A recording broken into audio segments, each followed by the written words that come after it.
നമസ്കാരം. Raft of ഫുട്ബോളിലേക്ക് അവർക്കും സ്വാഗതം. നെയ്മർ ഗ്രൂപ്പ് ട്രെയിനിങ് ആരംഭിച്ചു എന്നുള്ളതാണ് ഇപ്പോൾ ബ്രസീലിയൻ ഫുട്ബോൾ പ്രേമികളൊക്കെ ആവേശത്തോടു കൂടി ഏറ്റെടുത്തിരിക്കുന്ന. ഹെയ്ത്തിക്കെതിരെ അദ്ദേഹം കളിക്കുമോ എന്നുള്ള ചോദ്യം വീണ്ടും വരികയാണ്.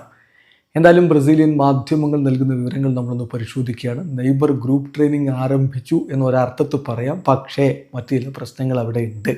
TNT സ്പോർട്സ് ബ്രസീൽ റിപ്പോർട്ട് ചെയ്യുന്ന കാര്യം, now Neymar is still training separately from the Brazilian national team group. സത്യത്തിൽ അദ്ദേഹം പൂർണ്ണ അർത്ഥത്തിൽ ഗ്രൂപ്പ് ട്രെയിനിങ് നടത്തിയിട്ടില്ല. ഗ്രൂപ്പ് ട്രെയിനിങ്ങിൻ്റെ ഭാഗമായിട്ട് അദ്ദേഹം വാമപ്പ് നടത്തിയിട്ടുണ്ട്. അതുപോലെ തന്നെ റോണ്ടോ ഡ്രില്ല് വിത്ത് ടീംമേറ്റ്സ് അദ്ദേഹം നടത്തിയിട്ടുണ്ട്. അത് ഗ്രൂപ്പിൻ്റെ കൂടെ തന്നെ അദ്ദേഹം ചെയ്തിട്ടുണ്ട്. But then headed off for separate work. അത് കഴിഞ്ഞിട്ട് അദ്ദേഹം സെപ്പറേറ്റ് ആയിട്ട് തന്നെയാണ് വർക്ക് ചെയ്തത്.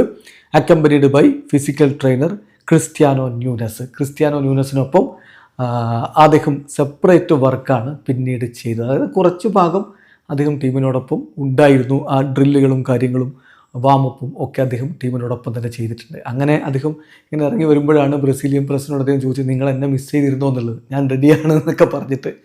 അതുപോലെ തന്നെ രണ്ട് ഭാഗത്തും ഇങ്ങനെ സഹതാരങ്ങൾ നിന്ന് അതിനിടയിലൂടെ പോയി ഇങ്ങനെ അടിക്കുന്ന ആ സംഭവം ഉണ്ടല്ലോ, അതൊക്കെ അവർ ചെയ്തിട്ടുണ്ട്.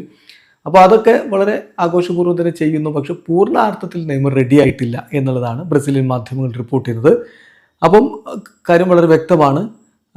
10ാം നമ്പർ സൂപ്പർ താരം ഹെയ്ത്തിക്കെതിരെ കളിക്കാനുള്ള സാധ്യതയില്ല. അതാണ് എല്ലാ ബ്രസീലിയൻ മാധ്യമങ്ങളും റിപ്പോർട്ട് ചെയ്യുന്നത്. പക്ഷേ അദ്ദേഹം ടീമിനോടൊപ്പം ട്രാവൽ ചെയ്യും. ഇപ്പോൾ കഴിഞ്ഞ മത്സരത്തിൽ മൊറോക്കോക്കെതിരെ ചെയ്ത പോലെ ടീമിനോടൊപ്പം അദ്ദേഹം എന്തായാലും ഉണ്ടാവും. കളിക്കാനുള്ള സാധ്യതയില്ല.